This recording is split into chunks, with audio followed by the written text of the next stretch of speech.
나는 지금 여기서 그녀를 3번 쐈어. 누구를 쏜 거야? 내 여자친구를 쐈어.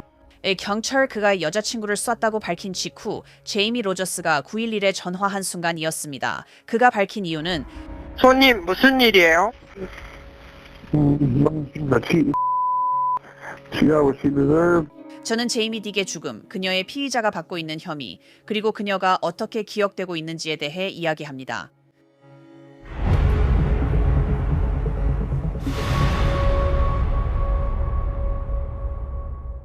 크라임픽스에 오신 걸 환영합니다. 저는 안자네트 레비입니다. 제이미 딕의 가족과 친구들은 월요일 장례식에서 그녀를 추모했습니다. 두 아이의 엄마인 딕 씨가 오하이오주 데이턴에서 총에 맞아 숨진 지 일주일이 지났습니다. 제이미는 젊었고 겨우 33살이었습니다. 어떤 엄마도 사실 누구도 특히 어린 두 아이의 엄마가 한밤중에 총에 맞아 죽어서는 안 됩니다. 그리고 분명히 그녀를 사랑해야 할 사람에게 그런 일을 당해서는 안 됩니다. 하지만 데이턴 경찰은 그런 일이 일어났다고 말합니다. 제이미 로저스, 제이미 딕의 남자친구는 911에 전화해서 제이미를 총으로 쐈다고 인정했고 그녀가 자신을 속였다고 비난했습니다. 통화 내용의 일부를 들어보시죠. 911입니다. 비상 상황이 발생한 위치가 어딘가요? 소리가 들리고 누군가 총을 쐈어요. 그가 그렇게 말했어요. 누군가 소리가 들리고 총에 맞았어요. 누군가 또는 그들이 총을 쐈어요. 그래, 내가 그녀를 3번 쐈어. 지금 와. 누구를 쏜 거예요? 내 여자친구를 쐈어요. 알겠어요. 왜 쏜 거예요? 지금 여기 있는 거예요. 이거 농담 아니에요. 알겠어요. 장비도 없이 필름도 거의 다 썼잖아요. 선생님, 여기서 저랑 얘기해 주세요. 뭘 얻었는지 말씀해 주실 수 있나요? Hey, no one's here now. 그 통화에서 제이미 로저스가 있었고 그는 분명하고 단호하게 여자친구를 쐈다고 말하는 걸 들으셨죠. 선생님, 무슨 일이에요? 그녀는 마땅한 대가를 받았어. 그들이 오면 네가 여기 있다고 말할 거야. 난 무장했고 쉽게 나가지 않아. 지금 여기 있니? 지금 그녀에게 치료해 줄 거야? 그녀를 포기할까, 치료할까? 그래, 나 총 맞았어. 그녀 살아있으니 어서 의무병에게 데려가. 네. 알겠습니다. 성함이 어떻게 되세요? 그는 죽었나요? 아마도요. 지금 당신은 어떤가요? 제이미 로저스는 제이미 딕을 3번 쏜 것을 분명히 인정했습니다. 그는 그녀가 바람을 피웠다고 비난했고 그녀는 당연한 대가를 받았다고 말했습니다. 정말 믿기지 않고 솔직히 소름 끼치며 누군가가 이렇게 잔인할 수 있다는 게 정말 무섭습니다. 진술서에는 이렇게 적혀 있습니다. 데이턴 경찰관들이 현장에 도착했을 때 로저스 씨는 경찰관들에게 다가와 자신이 그녀를 쐈다고 반복해서 말했습니다. 경찰관들은 제이미 딕 씨 문서에서 이름이 가려져 있음을 그녀의 집 옆 도로에 주차된 시동이 켜진 차량 안에서 발견했습니다. 그녀는 명백한 총상으로 고통받고 있었으며 현장에서 옮겨졌지만 결국 부상으로 사망했습니다. 경찰관들은 차량의 조수석 창문이 총에 맞아 뚫린 것을 목격했고 차량 옆과 앞의 도로와 인도에서 탄피를 발견했습니다. 로저스 씨는 이전에 헤로인 소지와 강도 미수로 유죄 판결을 받은 적이 있기 때문에 무기를 소지하거나 다루는 것이 허용되지 않습니다. 이 영장에 대한 정보는 경찰 보고서, 911 신고 전화, 그리고 인터뷰를 통해 얻어졌습니다. 이 문서의 내용을 보면 제이미 딕이 기습을 당했고 무슨 일이 일어날지 전혀 몰랐던 것처럼 들립니다. 데이턴 경찰에 따르면 2월 10일 화요일 새벽 2시쯤 사건이 발생했습니다. 제이미 로저스는 911 신고에서 제이미 딕을 쏜 것을 2번 인정했습니다. 경찰관들이 현장에 도착했을 때 로저스는 몽고메리 카운티 교도소에 수감되었습니다. 그는 살인, 중범죄 폭행, 장애 상태에서의 무기 소지, 즉 그는 중범죄자이기 때문에 총을 소지해서는 안 됨, 그리고 금지된 장소 근처에서의 총기 발사 혐의로 기소되었습니다. 그의 보석금은 $100만 책정되었습니다. 현금입니다. 제이미 딕의 페이스북 페이지에는 그녀가 2012년 2월부터 연애 중이라고 되어 있고 기념일은 발렌타인데이로 나와 있습니다. 하지만 그녀의 페이스북 페이지에는 딕과 로저스가 함께 있는 최근 사진이 없는 것 같습니다. 하나는 실제로 2016년 사진입니다. 제이미 딕의 부고에는 제이미가 사랑이 넘치는 엄마이자 헌신적인 딸, 그리고 가족이 바랄 수 있는 최고의 자매로 기억될 것이라고 적혀 있습니다.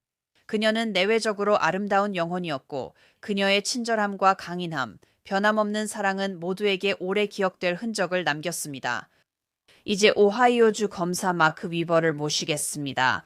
그녀에 대한 기억은 곧 말씀드리겠습니다. 그는 가끔 판사로도 일합니다. 마크 함께해 주셔서 정말 감사합니다. 이 사건은 충격적입니다. 911 신고 전화도요. 우선 그 911 신고 전화를 들으셨을 때의 반응이 궁금합니다. 누군가가 911에 전화를 걸어서 자신이 누군가를 쏘고 죽였다고 신고하는 경우는 흔하지 않아요. 제 경력 중 수많은 911 신고 전화를 들었지만 이건 특히 소름 끼칩니다. 말씀대로 범인이 직접 건 전화입니다. 갑자기 그는 이상하게도 후회의 감정이 밀려오고 피해자에게 신속한 의료 서비스 제공을 요청합니다. 하지만 그는 또한 공격적인 태도를 보이고 있습니다. 나는 무장했다. 준비해라. 그들이 오면 싸울 거다. 그래서 사실 이렇게 가까운 관계에 있는 사람에게 어머니가 총에 맞아 쓰러졌다는 건 정말 여러모로 충격적인 일입니다. 하지만 그의 태도는 허세이거나 아니면 약물로 인해 더해진 허세처럼 보입니다. 물론 그건 변명이 될 수 없지만 그는 정말 중대한 혐의로 기소되어야 합니다. 지금 그는 살인 혐의로 기소되어 있고, 물론 대배심에서 그 혐의가 가중살인으로 격상될 수도 있죠. 지금은 이게 일종의 초기 혐의일 뿐이에요. 그리고 그는 기본적으로 총을 소지해서는 안 되는 상황에서 총을 소지한 혐의도 받고 있어요. 그래서 그가 직면한 혐의가 여러 가지입니다. 하지만 저에게 정말 충격적인 건 뭘까요? 그리고 맞아요. 그는 기본적으로 나를 잡으러 와라. 하지만 나는 싸울 준비가 되어 있다고 말하고 있어요. 그러니까 그는 경찰들에게 내가 저항할 수도 있고 싸울 수도 있다고 경고하고 있는 거예요. 그건 정말 무서운 일이에요. 그게 일종의 죽음의 소원인지 아니면 그가 정말로 폭력적이어서 경찰과 맞설 준비가 되어 있었던 건지 아니면 술이나 약에 취해 있었던 건지 잘 모르겠어요. 네, 직설적으로 말하긴 싫지만 정말 죽고 싶었다면 총으로 스스로 목숨을 끊었을 거예요. 이런 경우는 자주 보며 살인 후 자살도 흔합니다. 이런 식의 폭력적인 죽음을 보면 전체 폭력 사망 중에서 상당히 큰 비율을 차지합니다. 그 사람은 자신이 화가 난 상대에 보통은 가까운 파트너를 쏘고 그 다음에 자신을 쏩니다. 이 경우 그는 범행 후 빠져나갈 수 있다고 생각했거나 여성을 죽인 뒤 남자가 해야 한다는 왜곡된 시각을 가졌던 것 같습니다. 정말 끔찍한 건 그녀가 그런 일을 당한 게 당연하게 여겨졌다는 점이에요. 그리고 그는 그녀가 바람을 피웠다고 말했고 기본적으로는 통화에서는 후회하는 듯 보였지만 실제로는 전혀 후회하지 않는 모습을 보였어요. 그는 그녀가 바람을 피웠으니 이런 일을 당해도 된다고 해요. 하지만 우리는 그녀가 정말 바람을 피웠는지 모릅니다. 그의 주장일 뿐이고 설령 바람을 피웠더라도 이런 일을 당할 사람은 없습니다. 그게 가중 요소가 될 수 있을까요? 어떻게 생각하세요? 검사라면 그런 점을 고려해 볼 수도 있을까요? 통화에서 그녀가 바람을 피웠다고 인정한 그 말씀이요. 그리고 나는 대배심에 갈 거고 이걸 접수하거나 대배심에 기소를 요청할 거야. 가중 살인 혐의로 라고 말하는 건가요? 그건 가중 요소가 아니에요. 이걸 가중 살인으로 만들 수 있는 유일한 방법은 그리고 아마도 사형을 구형할 수 있는 방법은 이 살인 사건 중에 또 다른 중범죄가 저질러졌을 때뿐이에요. 그가 그녀를 잠깐이라도 납치했다면 만약 이 사건이 재판으로 간다면 여기서 변호인 측이 할 수 있는 게 많지 않다는 걸 볼 수도 있을 거예요. 그들은 다른 누군가가 했다는 변명도 없고 알리바이도 없어요. 그가 어디 보이스카우트 모임 같은 데 있었다는 식의 알리바이도 없죠. 그래서 변호사가 아마 의뢰인의 요청으로 이런 생각을 꺼내들 수도 있을 거예요. 어떻게든 그녀가 이런 일을 유발했고 그녀가 바람을 피워서 사건의 발단이 되었다고 주장하는 거죠. 배심원단에 있는 거의 모든 사람들이 그런 주장에 눈을 굴릴 거예요. 특히 모든 여성들과 상식적인 남성들 모두가 그럴 겁니다. 배심원 중 단 한 명만이라도 마음속으로 그래 그녀가 자초한 일이야 라고 생각하면 그 한 명 때문에 배심원단이 합의에 이르지 못하고 유죄 판결이 나오지 않게 됩니다. 그러면 다음 재판이 열릴 때까지 판결이 미뤄지는 거죠.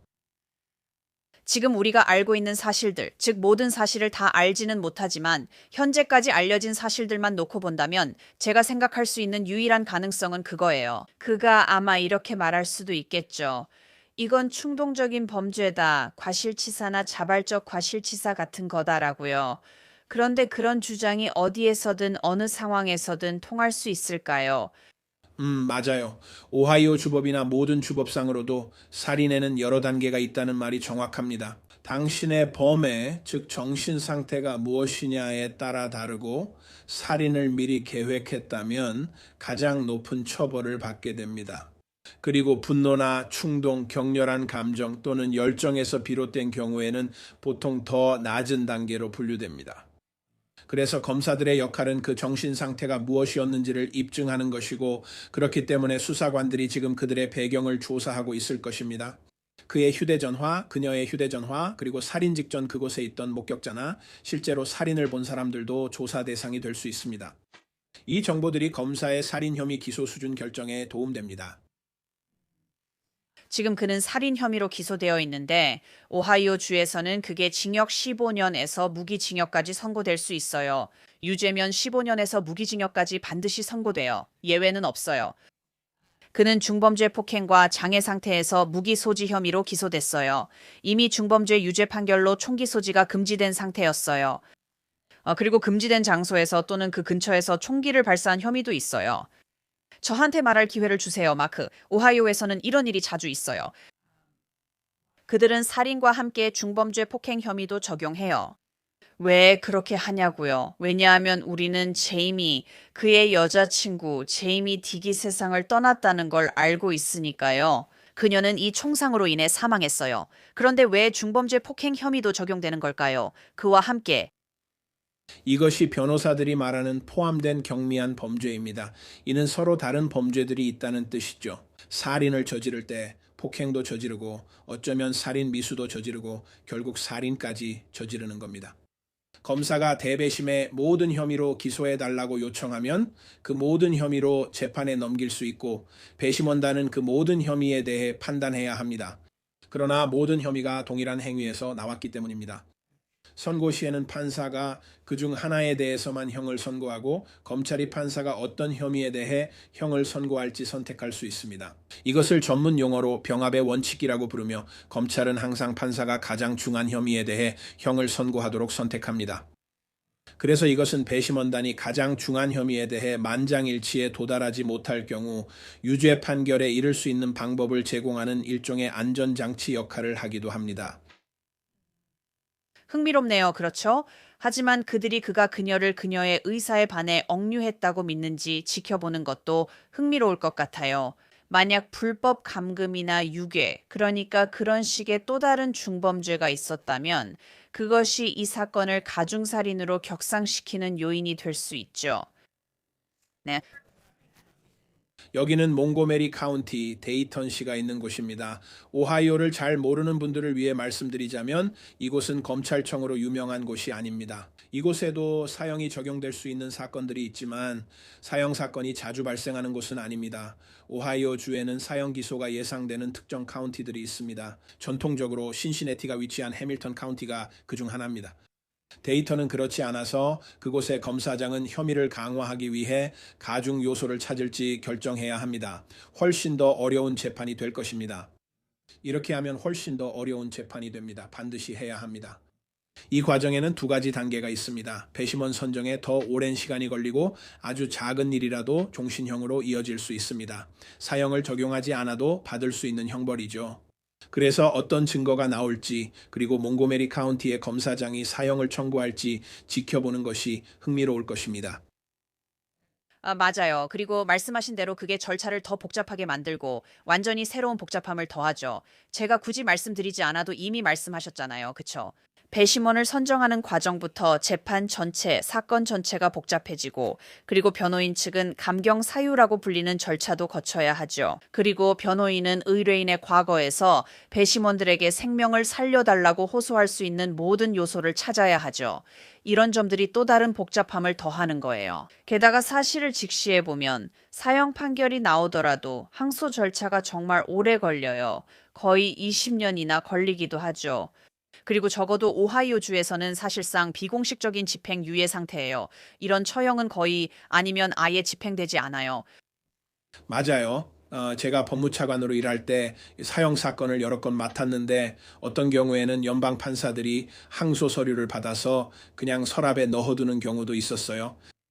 그리고 그 서류를 3년, 4년, 5년씩이나 들여다보지 않고 그냥 놔두면서 절차를 지연시키는 거죠. 그리고 그들은 긴 다단계 항소 절차 중 한 단계에 불과해요. 그래서 말씀하신 것처럼 설령 사형집행영장에 서명하는 주지사가 있다고 해도 현재는 사형집행영장에 서명하는 주지사가 없어요. 치명적인 주사 방식에 대한 논쟁 때문에 설령 사형 집행영장에 서명하는 주지사가 있다고 해도 살인사건이 발생한 후 사형 집행까지 최소 20년이 걸립니다. 그리고 그 과정 중 어느 한 단계라도 판결이 뒤집혀서 다시 재판을 받게 될 수 있어요. 이 사건이 특별검사 마크 위버의 책상 위에 올라간다면, 그리고 제가 당신이 사건을 기소할 때 어떤 사람인지 알거든요. 살인 혐의로 기소할 때 말이에요. 말씀드렸다시피 이건 최소 15년에서 무기징역까지 반드시 선고되는 형입니다. 예외는 없습니다. 혹시 이 사건에서 합의로 넘어갈 방법이 전혀 없나요? 제 말은 그걸 위해서 묻는 게 아니에요. 더 가벼운 혐의로 바꾼다는 게 아니라 그냥 혹시 합의나 플리디를 제한할 수 있는 게 있는지 궁금해서요. 그럼 살인죄로 유죄 인정하거나 아니면 재판을 계속 진행해야 하나요? 우선 피해자 가족분들과 만나서 이야기를 나누고 증거를 모으면서 상의하고 싶습니다. 만약 사형을 적용할 수 있다면요. 저는 이 살인자의 가족이 얼마나 강한 감정을 가지고 있는지, 그리고 그들이 사형에 대해 어떻게 생각하는지 알아보고 싶습니다. 사형 적용 여부는 검색에 달렸지만 우리는 피해자 가족의 생각을 중요하게 여깁니다. 저도 예전에 가족들에게 그렇게 말한 적이 있습니다. 저희가 사형을 선택하는 결정은 저희가 내리지만 여러분의 의견도 중요하게 생각합니다.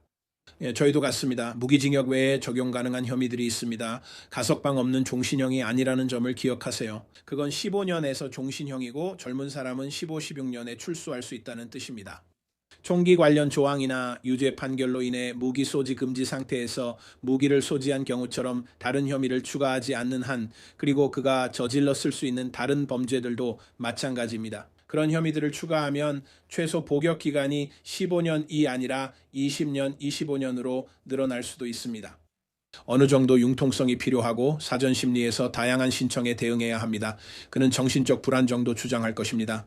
그는 재판 능력이 없다고 주장하다가 인정되면 또 다른 주장을 할 것입니다. 아마도 그들은 범죄를 저지를 의도를 형성할 정신적 능력이 부족했다는 주장을 펼칠 수도 있고, 그래서 사전 심리에서 여러 가지 신청이 나올 수 있습니다. 정말 끔찍한 사건이에요. 제이미 딕, 그녀는 엄마였고 몇 분 만에 이런 일이 일어났다는 게 정말 소름 끼쳐요. 그녀는 젊은 엄마였고 누군가가 화가 나서 그녀가 바람을 피웠다고 주장했다는 이유로, 그리고 설령 그게 사실이었다고 해도 그녀의 생명이 이렇게 빼앗겼다는 게 말이 안 돼요. 그건 절대 정당화될 수 없어요. 맞아요. 절대 정당화될 수 없죠. 그래도 이런 사건에서 희망을 찾을 수 있어요. 우리는 종종 여성에게 분노한 남성을 봅니다.